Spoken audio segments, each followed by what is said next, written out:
night there. About 12 hours later, and 65 miles away in Colorado Springs, a gunman fatally shot a parishioner at a megachurch and wounded 4 other people. Police Chief Richard Myers says the shooter was dead when police arrived. When the officers arrived, they found that the active shooter had been shot by a security staff member of the church. A courageous security staff member who probably saved many lives today. One of the wounded from the second attack later died at the hospital.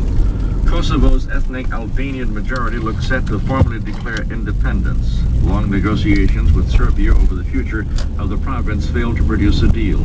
Eleanor Beardsley reports from Pristina. The deadline for Serb and Albanian negotiators to seal a deal expires today. Now the clock will start ticking for a likely declaration of independence by Kosovo Albanians sometime in the new year. In a report to UN Secretary General Ban Ki-moon, mediators from the United States, European Union, and Russia said 4 months of talks had found no compromise on whether Kosovo should be independent or just self-ruled.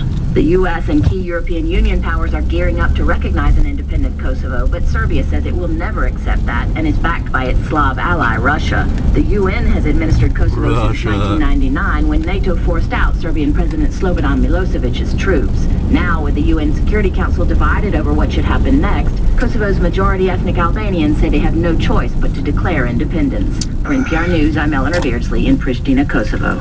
Former Hollinger International CEO Conrad Black is scheduled to be sentenced today. Black and 3 others were convicted in July of stealing millions of dollars from shareholders of the media company. When Black was chairman and CEO, Hollinger International owned the Chicago Sun-Times, the Jerusalem Post, and the London Daily Telegraph, among other newspapers. Chicago Public Radio's Diantha Parker reports. Federal prosecutors say Black should get as much as 30 years.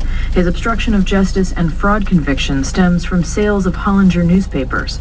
Black and other executives pocketed so-called non-compete payments in exchange for promises to buyers that Hollinger wouldn't start new papers to compete with the ones they just sold.